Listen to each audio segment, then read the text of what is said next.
With me today is Dr. Simeon Zahl, who is an expert on the theology of the Reformation. And he's going to try and address the question, what is distinctive about Protestant theology? I would hate to take that question on myself, so I'm delighted you are. Well, it's a really interesting question that used to be discussed a great deal. It's something that people in the 16th century, the 17th century, 19th century thought a lot about. And these days, there are a lot of reasons to think that we don't, it's hard to say what's distinct about Protestant theology. So the old answer was two things: the doctrine of justification by faith alone, that people are saved just on the basis of faith in God and not on any kind of moral transformation that's necessary. And secondly, sola scriptura, the view that the Bible alone is authoritative in theology.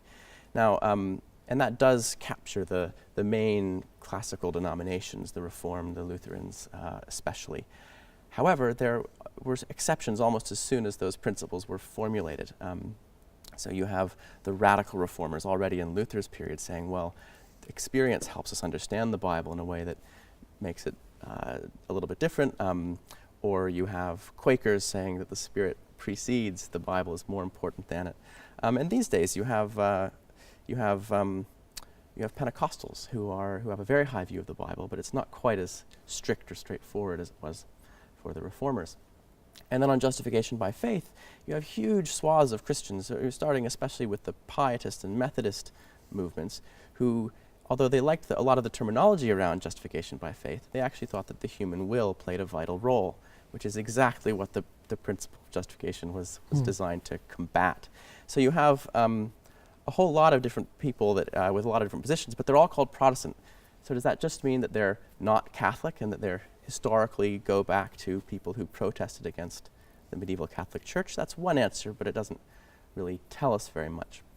So I think if I were to give an answer to the question, what is distinctive about Protestant theology today, I'd say two things. I'd say you could have a narrow definition where people who have this very radical view of justification, this classical view of justification. And so in that sense, John Wesley is moving away from classical Protestantism and back towards a vision of the Christian life that involves moral progress, the importance of the will, this kind of thing that is quite distinct from this original idea in Protestantism. But I think maybe a more interesting and more capacious way of thinking about it is that Protestantism, it's almost a kind of mood. It's an atmosphere of, there's a kind of suspicion of a specific thing. A suspicion of the idea that God is connected to specific objects or rituals in and of themselves, rather than simply because he chooses to be in a given moment. So Huldreich Zwingli said something about baptism that a lot of Protestants don't actually agree with, but they all have to reckon with, a kind of criticism that you have to take seriously within the Protestant frame. And he said that the baptism isn't about water, it isn't about the rite, it's about whether the Spirit chooses to baptize you. And so it's all about this inner spiritual work and not about anything outside of the person. And so all Protestants, even if they disagree with Zwingli, they have to reckon with that possibility, that strong criticism of God being tied to outward forms. And so Luther feels very keen that God should not be tied to the presence of God shouldn't be tied to the work of priests or to the authority of the church. It's all dependent on the Spirit.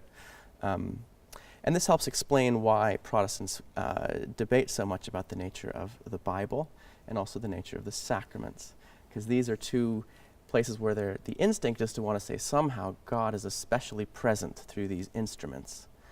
But there's always some Protestants saying, well, but if we really think he's present in the elements, then that must be a form of idolatry. Or if he's really present just in the Bible as it's written, then that makes the book God, not the living God. And so Protestant theology has to reckon with that kind of suspicion in whatever kind of claims it wants to make. And of course that creates certain tensions within, because at one level sola scriptura is such a and being able to find something in the Bible becomes almost the touchstone. But of course, you can't identify with the Bible. You can't identify God with the Bible. And also, Luther's emphasis on justification in the moment of baptism, and yet you can't identify with baptism. So that's a living tension. It is a living tension, and that's why I want to call it a kind of mood rather than actually a specific position. God is or is not involved in the Bible a certain way. Different Protestants have different views on that, and likewise on the sacraments most famously, the subject on which Protestants almost immediately couldn't agree. But it's more the sense that if we're going to say God is involved with this thing that's external to us, that isn't just the free work of the Spirit, we better justify it really well, because otherwise it sounds like the kind of theology that Protestantism defined itself against initially. So do you think that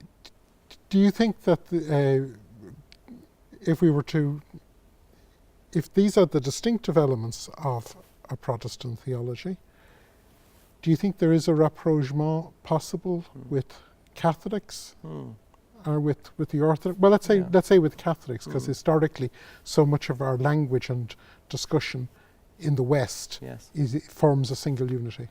Yes, so that's one of the reasons why I think just saying sola scriptura is no longer quite adequate in defining what Protestants are, although if you look at the rhetoric of Protestants through the centuries, that's, we have the Bible as the authority, the Catholics have the Church, have the Pope, and so on. But actually, in the 20th century, Catholic theology allowed historical criticism of the Bible. There were a lot of sort of modernizing moves that blurred the lines a bit between how Protestants and how Catholics view the Bible. And likewise, Protestants have become much more aware of how the Bible functions to inform liturgy, to inform practices, and not just as a set of propositions if you just read it carefully enough. So I think that's one where those borders have gotten probably helpfully fuzzier. And with regard to the sacraments, do you think there's a move? That's more complicated because the Protestant, the main streams within Protestantism are so different on that subject already. I mean, Luther has a position that is in a lot of ways a lot closer to a Catholic position than even a Calvinist position. Perhaps you might disagree, but no. What I was thinking of actually is that Luther himself, you can see an evolution in Luther's thought between what he's saying early on and what he's saying later. Yes. In fact, between the two catechisms, I think you can even see a shift in his thought. That's what I was. Yeah, and he moves away a little bit from this very free inward work of the Spirit. Justification is this kind of experienced event, and that's the center of it, towards emphasizing more something that's already there at the beginning, but he increasingly emphasizes the importance of the sacraments as an external means. And of course, there's been a movement in Catholic theology from the mid-20th century of trying to make sure that sacraments are seen in terms of a sacramentality of the whole of human experience, rather than and an expression of the fact that God is in the creation, and what's often called an incarnational principle, rather than thinking them as things or objects or almost automatic rituals. Yes. And that, but I think there's a strange thing, and that is that sometimes when theologians actually discuss this, the disagreements almost merge into one another.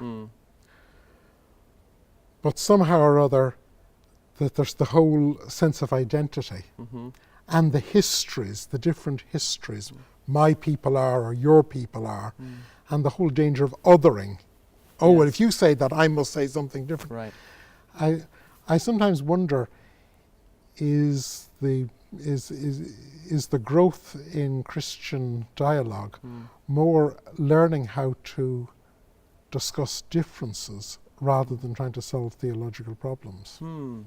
I think certainly that's one of the great benefits of the ecumenical movement in the 20th century, and continuing somewhat, is creating space for the discussion of difference that isn't just about getting it right and therefore winning, Yeah, but clarifying that this distinctive attitude, as you say, this distinctive suspicion, may be a help in that discussion. I hope so. Thanks, Simeon.